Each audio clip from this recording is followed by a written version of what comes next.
Hi, I'm Becca Mancari, and you're listening to WRSU FM, New Brunswick, the home of Rutgers Radio.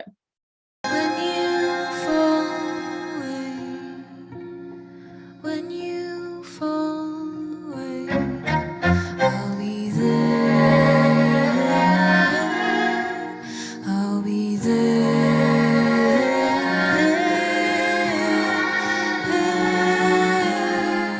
Congratulations on the EP. Oh, thank you. Yeah. Thank you. I'm really proud of it. Yeah. How are you feeling now that you're a couple weeks out of release?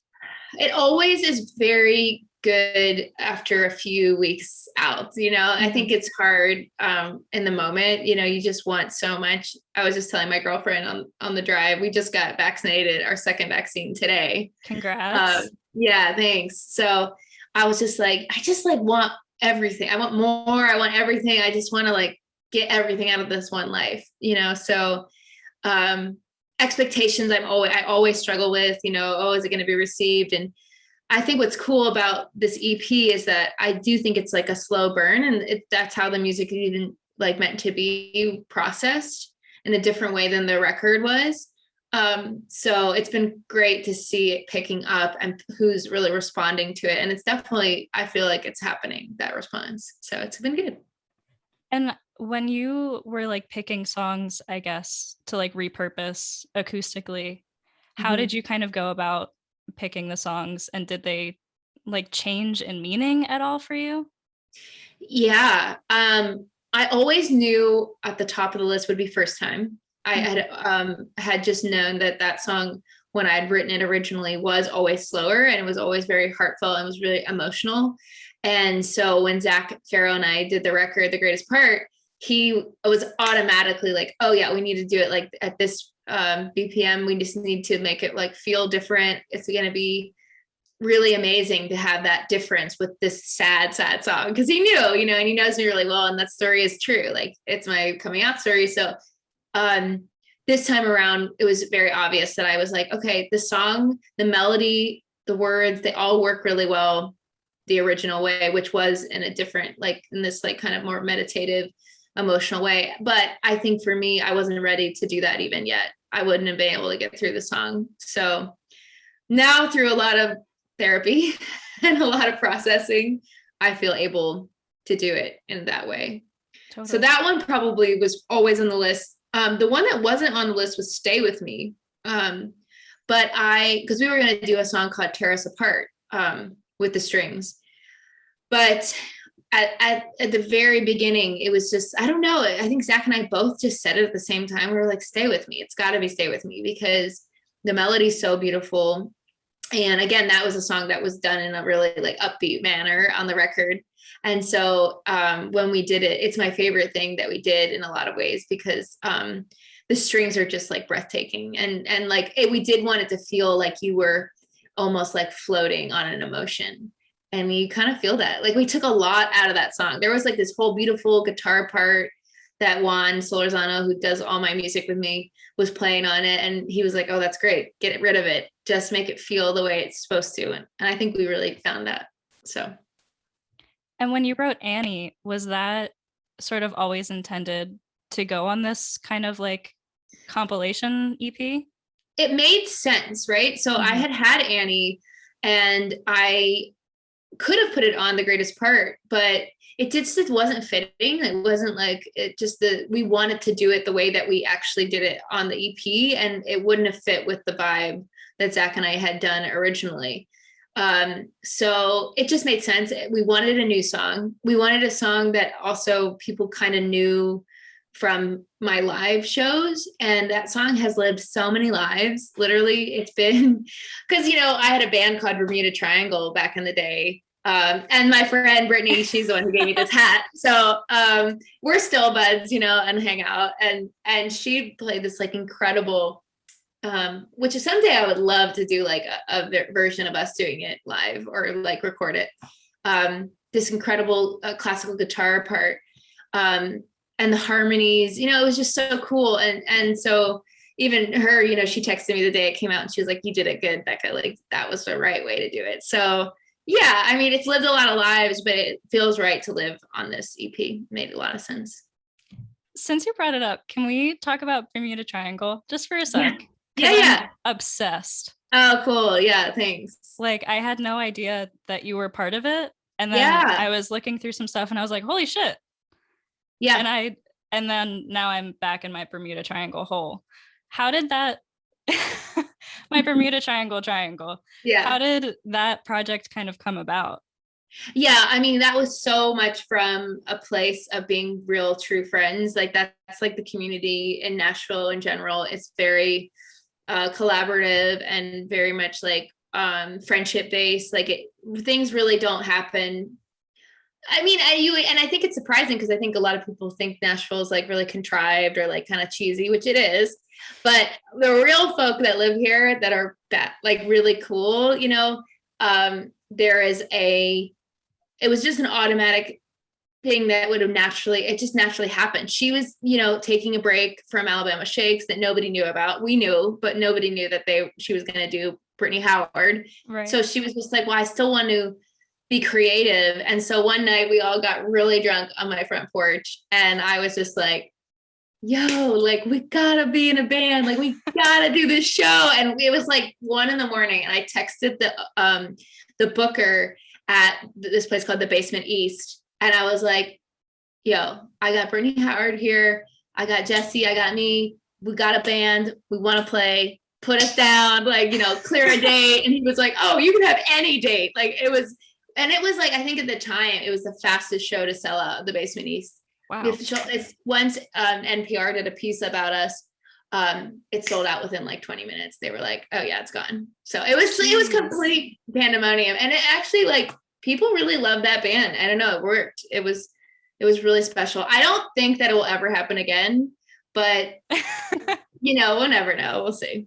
So when you guys played live, because you only have 3 songs at least on Spotify, what else did you play besides those 3 songs? We actually I wrote a theme song called Bermuda Triangle. Love that. Yeah, and it was amazing. And literally, I was telling a friend about this the other day because it's so funny, like how much power I think the energy, that Brittany has or we all had on stage. And at the end of Bermuda Triangle, I was like, throw up the triangle. Like thousands, like people would just do it. Like I was like, what are you all doing? You look so like, what are we, kids? Like, but it was just infectious, that kind of free feeling. And it was very much about the experience. Like, I don't know if people would come back for a second show, but I think they might, just because when they really think about it, they were like, wait, that was great music. And it was the most fun I've had in a really long time. So I love that band. Who knows? I have a dream of doing another thing somehow like that, but in a different way. So we'll see what happens. Totally. Yeah. I was just like, I was reading one of your interviews. I forget with who, but it was like, she was in Bermuda Triangle and I was talking to one of my coworkers and I told her about the interview and she was like, oh, she played in the Tiny Desk with Haley Williams. Yeah. Yeah. And then I read another interview and you were like talking to my friend Julian Baker. And I was like, have you ever seen those like Wikipedia, like quick connections? I haven't, but yeah, I mean, that makes sense. It's like so incredible to me how like effortlessly, and obviously there's a lot of effort, like it's a hardworking job. Yeah. But how seemingly like you have your hands in like every project that is good.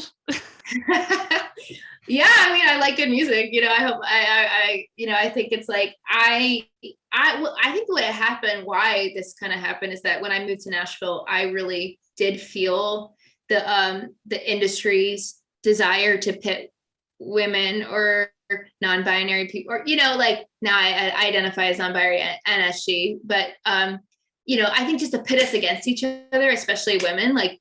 And I just said to myself, I refuse. I don't want to do that. I love women. I'm a gay woman. Like, I like women. Like, I'm all about it, And so I was like, okay, I'm going to try my best to uplift, encourage, be a part of, do anything I can for another friend. And then those friends have done the same for me. They've been like, we see you working out there so hard, and here's this platform, play guitar for me, like sing with me, like Julian, like the thing tonight, like she just said, sing with me, like sing harmony, sing Phoebe Bridgers' part. on this song, because it's the song that she did with Boy Genius. So yeah, I don't know. I just think it's why not live the best possible life? And that's, to me, is the best thing to do with music, is to collaborate. And can you tell me a little bit, I guess, about, and I know you fluctuated and continue to fluctuate through different sounds, Yeah. but kind of a bit about how you found the sounds that you resonate the most with? Because I know it's been a pretty wild, for lack of a better word, journey for you to get to where you are here. Yeah, I mean, I think a lot of it, as I've been doing so much inner work and inner healing, and really facing myself, and like trying like sobriety out for a little bit, like not just not drinking. Like I'm not sober, but just trying to be more focused on like my own, who I am, has really, I think, been evident in my music. Because like when I started in Nashville, I don't apologize for like liking songwriter music. I love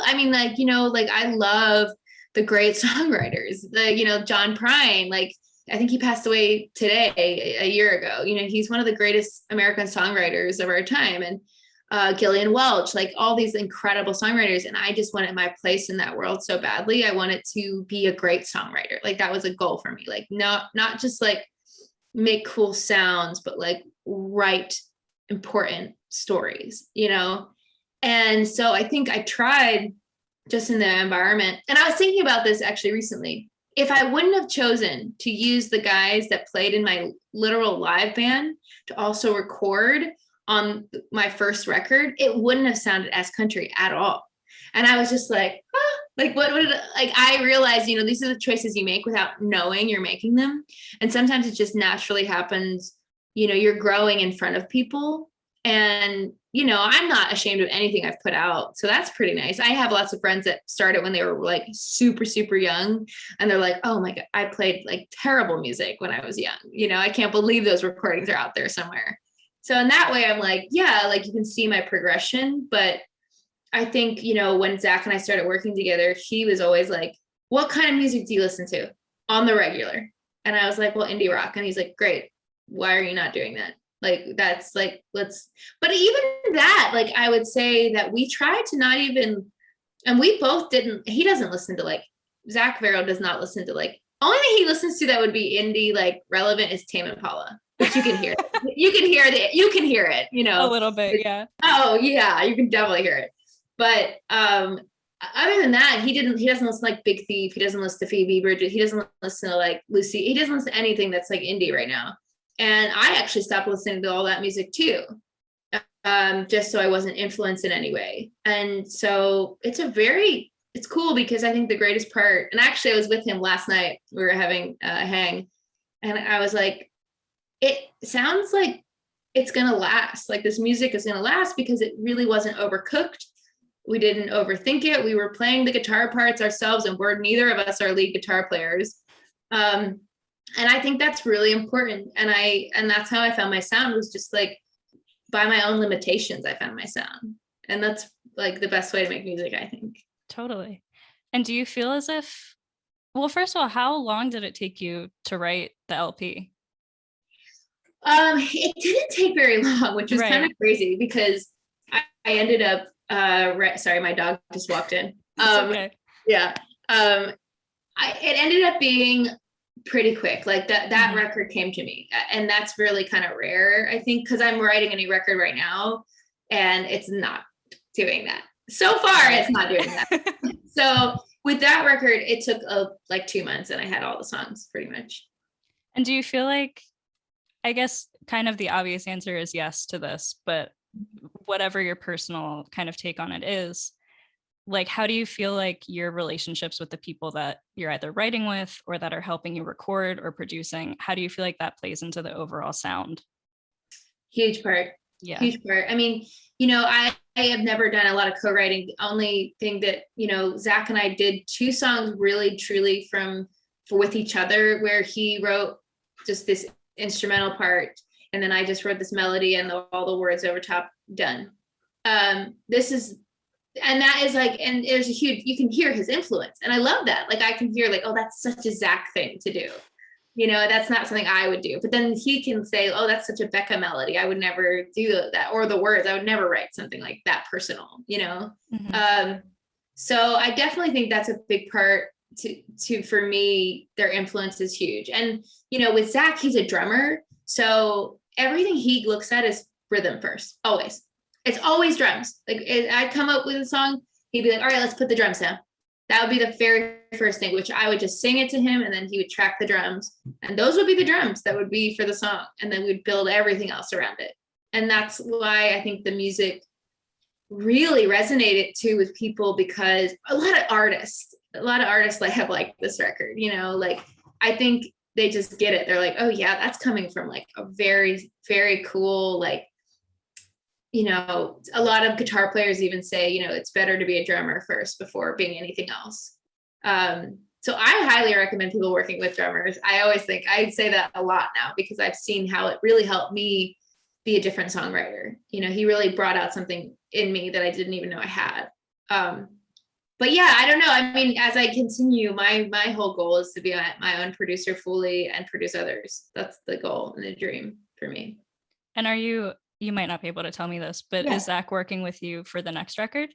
I don't know. It's funny because I think he kind of said something last night that I was like, uh-oh, I don't know. But we will work again together. The end. Like it will happen. It's too good. It's like it's just instant. Like we get each other. So yeah. It is really good. And not to keep drowning you in compliments, but I do listen to the album and to the EP. And it's just like, you can tell that you had fun. Yes, thank you. Heartbreaking as it is lyrically, it is like such a joy to listen to. Thank you.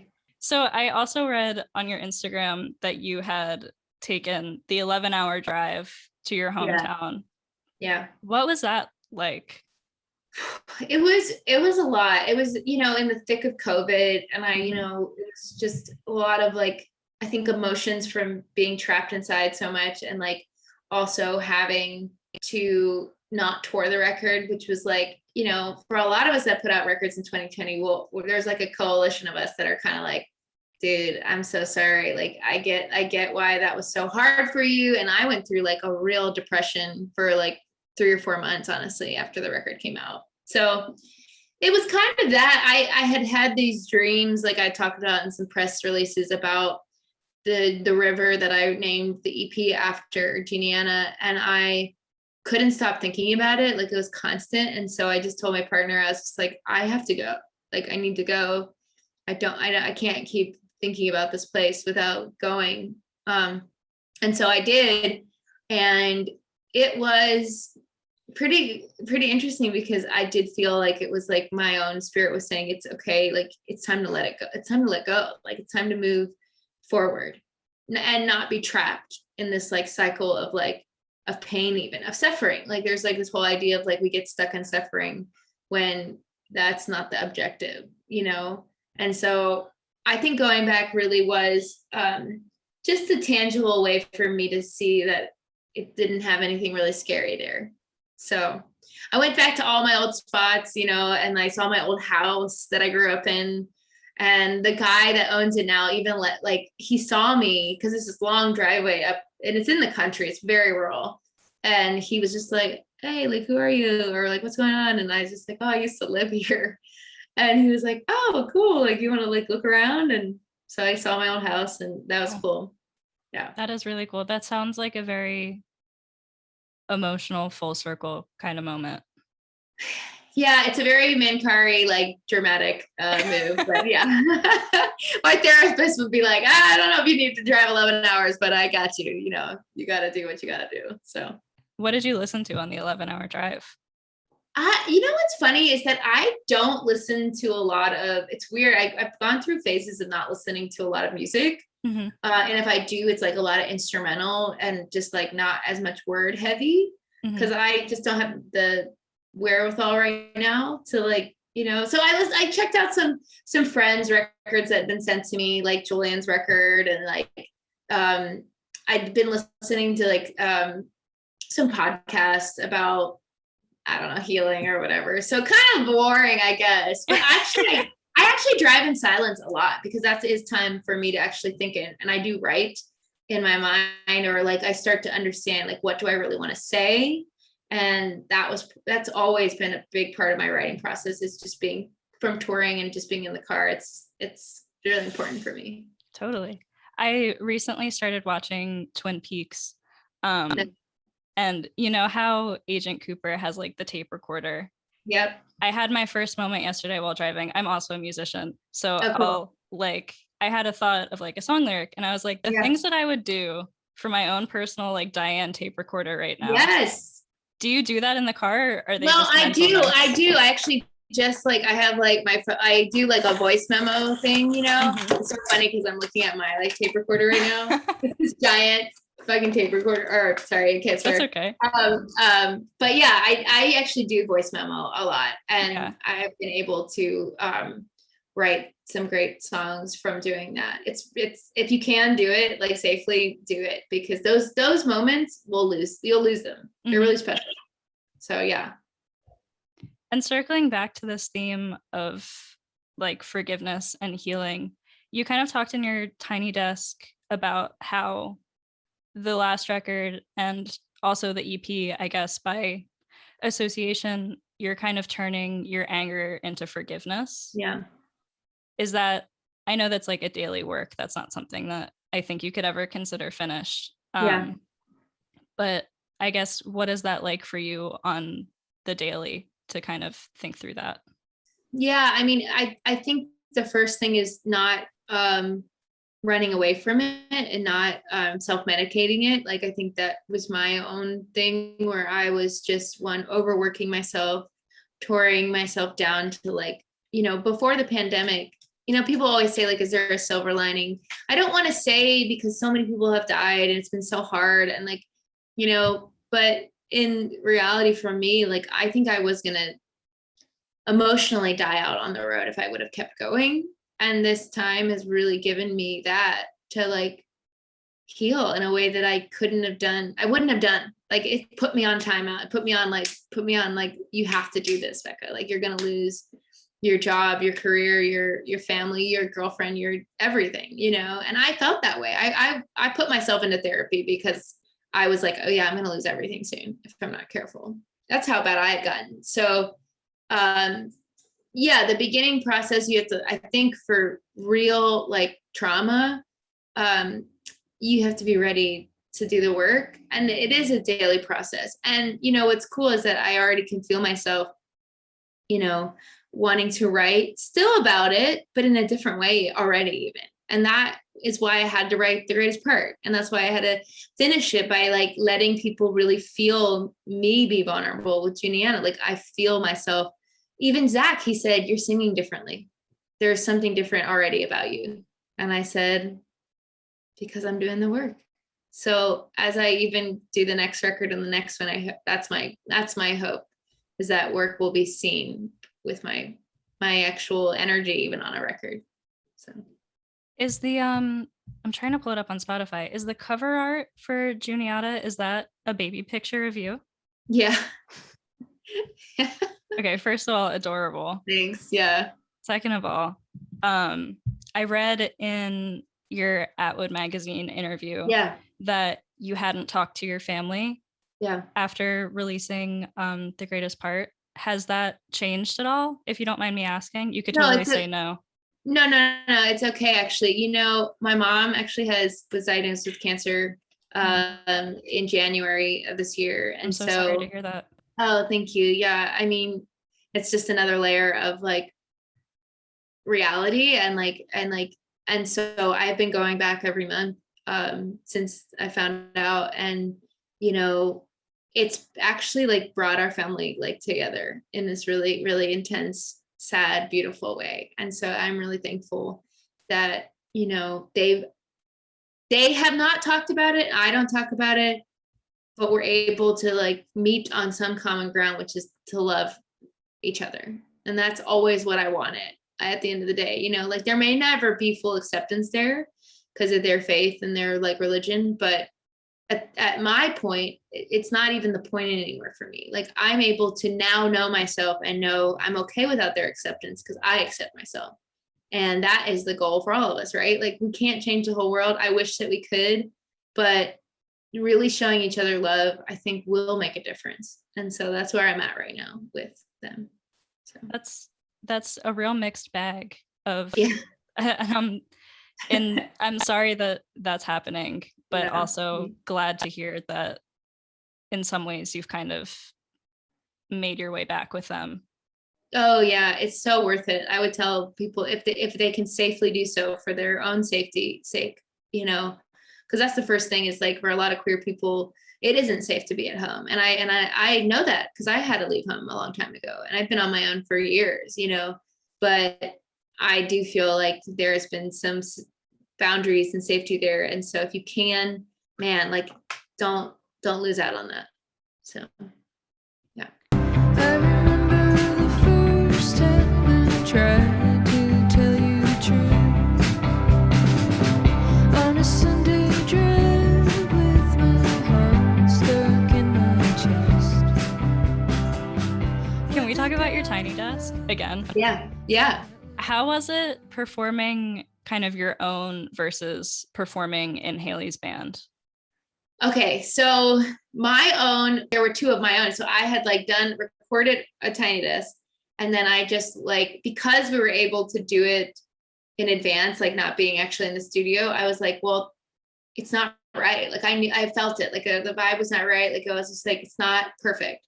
And I hadn't had Zach on the drums. I had my live drummer, and I love him and he's incredible, but it was just not the right feel yet. And he hadn't figured out how to play that kind of music even yet. And so when Zach said, oh, why didn't you ask me? I was like, yeah, you're right. Let's do it again. Are you down? And he was like, definitely. And so it was like that quick. We did 2 takes, their live takes, and it felt so good. And I got so many people messaging me being like, that was one of the best tiny desks I've seen in a long time, Becca. Like you all sounded good. Like I was shocked how good it was. And that was really cool.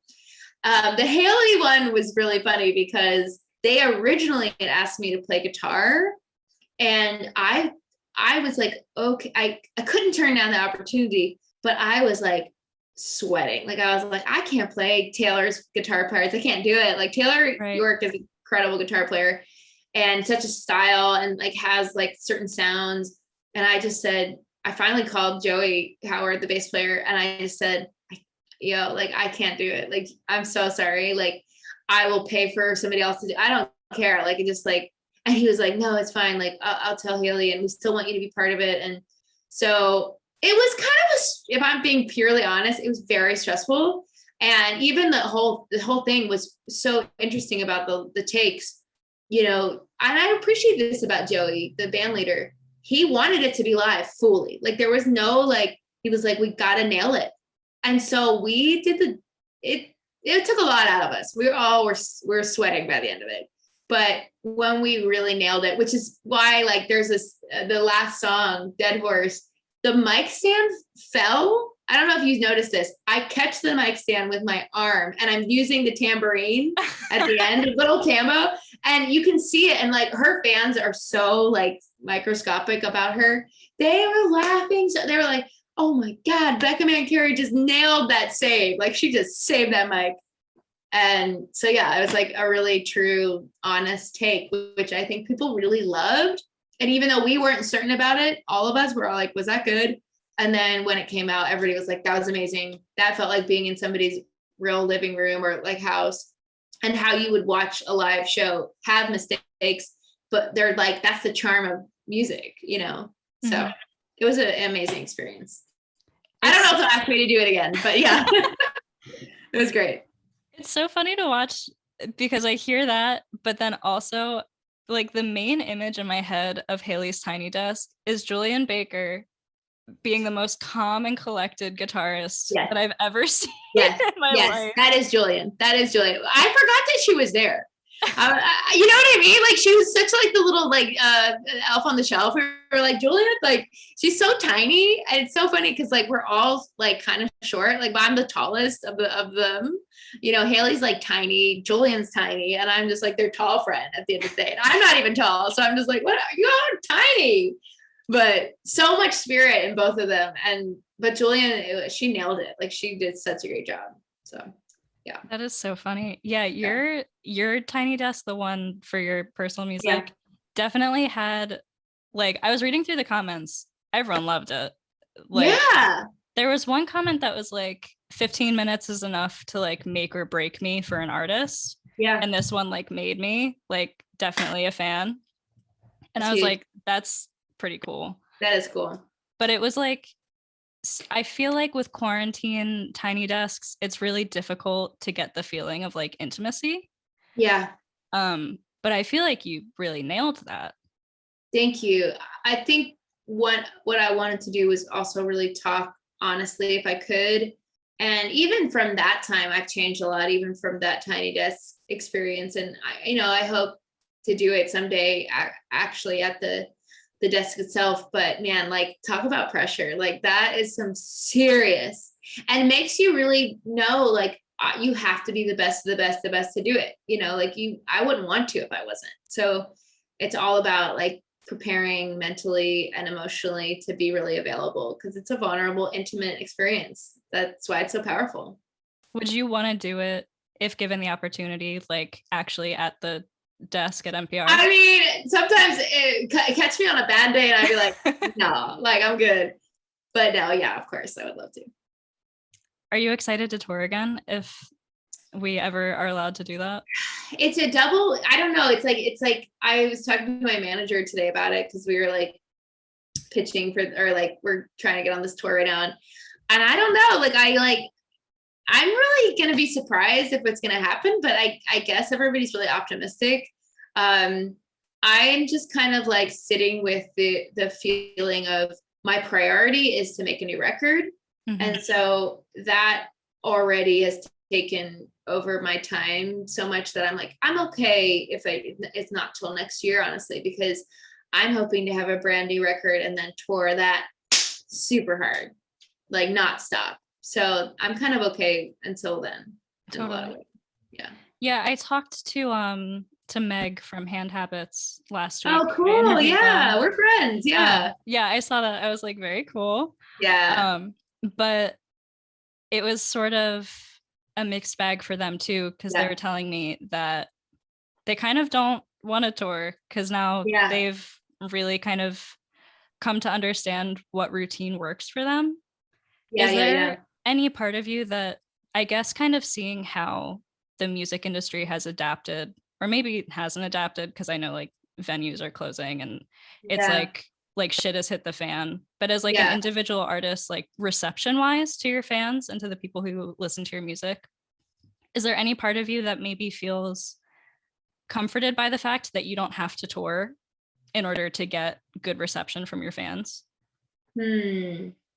I love this question. I don't know if I fully know the answer yet, because the world is still in a lot of ways the old world for me. Mm-hmm. And I do want it to change. And I understand why Meg said that. And I love that about them, like already taking care of themselves and their mental health. And that's one thing a lot of us have talked about, like my friend Caroline Rose, I don't know if you know their music, but she's like said, I'm never going to go back to what I was doing before.